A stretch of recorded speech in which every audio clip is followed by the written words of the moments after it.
The world is obsessed with a list of names.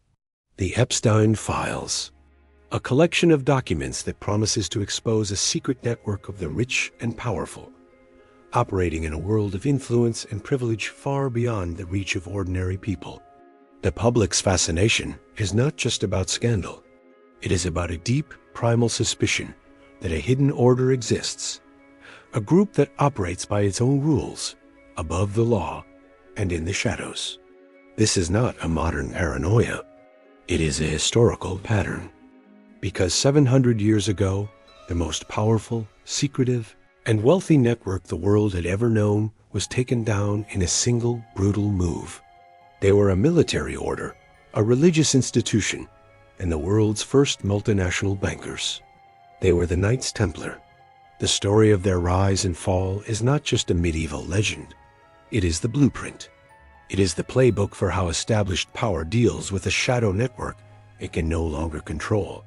To understand the real forces at play behind the Epstein saga, you must first understand the Templar blueprint. To understand the Templars, you must forget the myths of the Holy Grail and see them for what they truly were, the greatest financial innovators of their age. The order was born in the early 1100s, in the aftermath of the First Crusade. They began as a small band of 9 monks, the poor fellow soldiers of Christ, who took a vow of poverty and swore to protect Christian pilgrims on the dangerous roads to Jerusalem. They had no money, no land, and no power. Their first headquarters was a wing of the Al-Aqsa Mosque on the Temple Mount in Jerusalem, the site of the ancient Temple of Solomon. From this, they took their name, the Knights of the Temple, or the Templars. For years, they were a minor order, but they were sitting on a problem that would make them fabulously wealthy, the problem of moving money in a dangerous world. Imagine you are a European nobleman in the 12th century. You want to make a pilgrimage to the Holy Land, a journey that could take over a year. You cannot carry a chest full of gold with you. You would be robbed and killed within a week. The Knights Templar devised a solution that would change the world of finance forever. You could deposit your gold at the Templar Preceptory in London. In return, they would give you a letter of credit, a coded cipher detailing the amount you deposited. You could then travel to the Holy Land with only this piece of paper. Upon arriving in Jerusalem, you would present the letter to the Templars there. They would check the cipher and give you your gold, minus a service fee. It was the world's first international banking system, a medieval wire transfer. This innovation was revolutionary. Suddenly, wealth was portable and secure.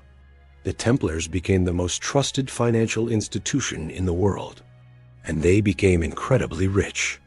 Kings, popes, merchants, and noblemen all deposited their wealth in the Templar system. The order began to act as a full-service bank. They provided loans, managed estates, and held national treasures in their vaults. King Philip II of France even used the Paris Temple, the Templar headquarters, as his royal treasury.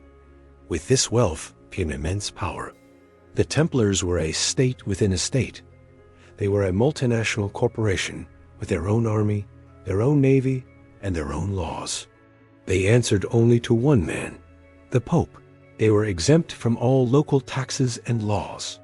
Their properties were sovereign territory. They were, in effect, untouchable. Their secrecy only added to their mystique. They had secret initiation rituals, a secret hierarchy, and a network of spies and informants that rivaled any kingdoms. They were the original shadow organization. For nearly 200 years, their power was absolute. They were the bankers, the soldiers, and the secret keepers of Christendom. And then, it all came crashing down. To understand the fall, you must understand the king. King Philip IV of France. He was ambitious, ruthless, and deeply, catastrophically in debt, and his biggest creditor was the Knights Templar. Philip saw the Templars not as a holy order, but as a rival power within his own kingdom, and as a vault of treasure he could use to solve his financial problems. But how could he attack an organization protected by the Pope, an organization that was richer, and more powerful than he was. He couldn't attack them with armies, so he attacked them with a story. He created a blueprint for the destruction of a shadow network, a blueprint that would be used again and again throughout history. It had 4 simple steps. Step 1. The accusation. You cannot simply seize the assets of a popular and powerful organization. You must first destroy their reputation. You must turn the public against them. Philip and his ministers, led by the ruthless Guillaume de Nogret, spent years secretly building a case. They didn't accuse the Templars of financial crimes. They accused them of the most shocking, morally reprehensible acts they could imagine. They accused them of being secret heretics.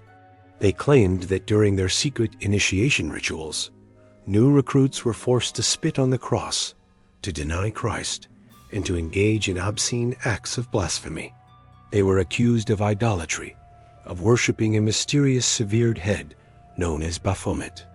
These were terrifying, explosive charges in the deeply religious world of the 14th century.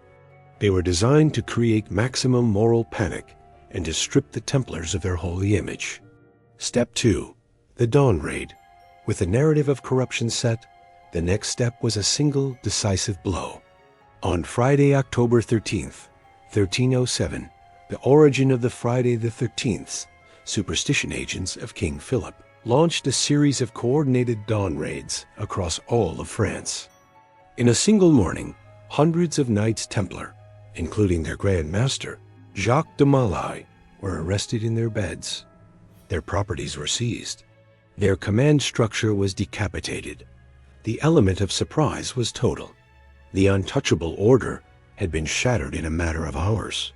Step 3. The manufactured confessions. Now that he had the Templars in his dungeons, Philip needed proof for his outrageous claims. And he got it through the most brutal means possible. The arrested knights were systematically and horrifically tortured by royal inquisitors. They were starved, stretched on the rack, and had their feet burned over coals. Under this unimaginable agony, many confessed. They confessed to spitting on the cross.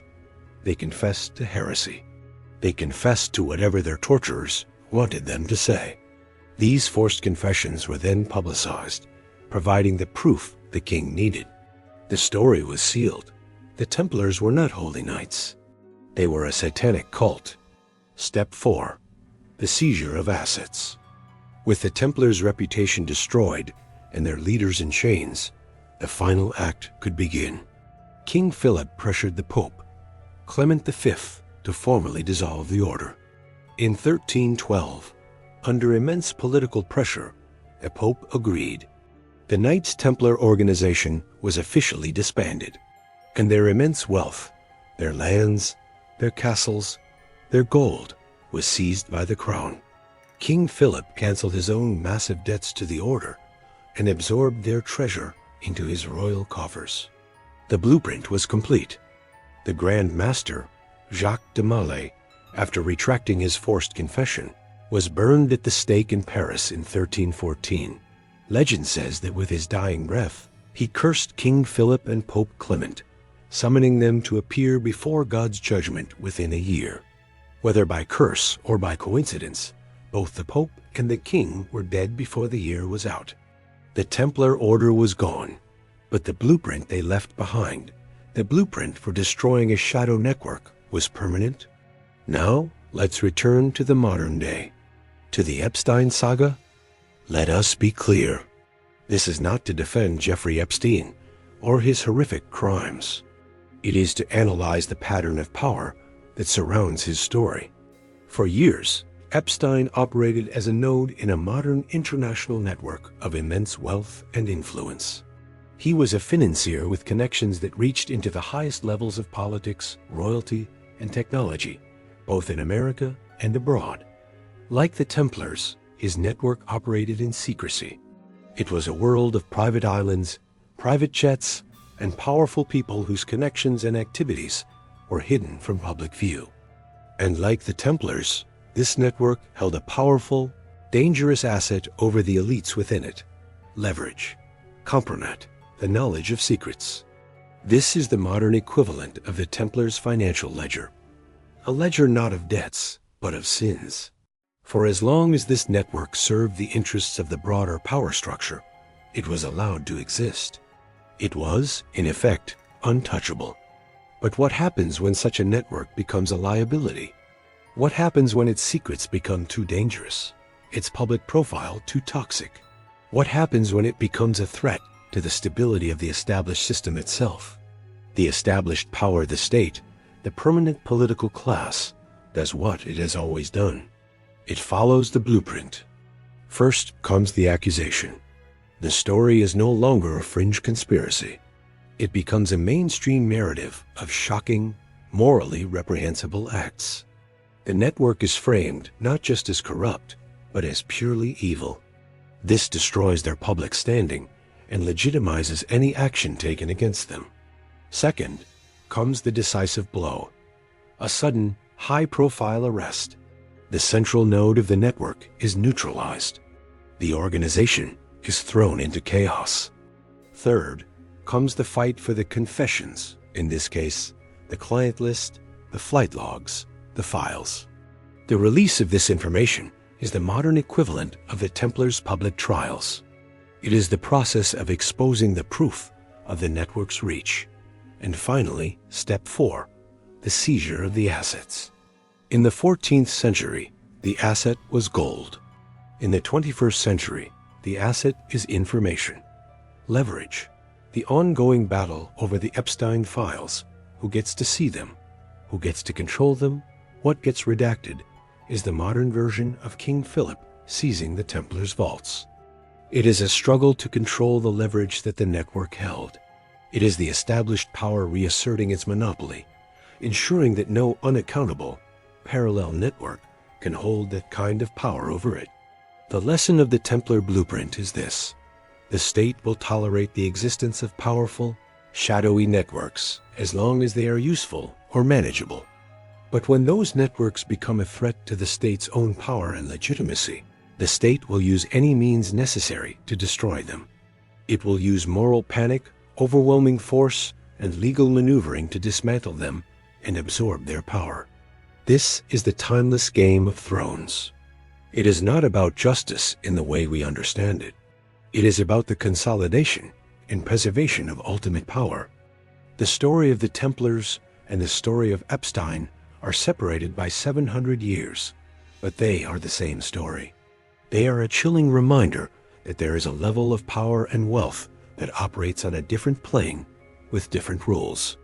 But they are also a reminder that no network is too powerful to fall, and that when they do fall, it is often because a king has decided it is time to collect his debts. If you are ready to continue decoding the financial myths that shape our world, subscribe to Economythics and click the notification bell.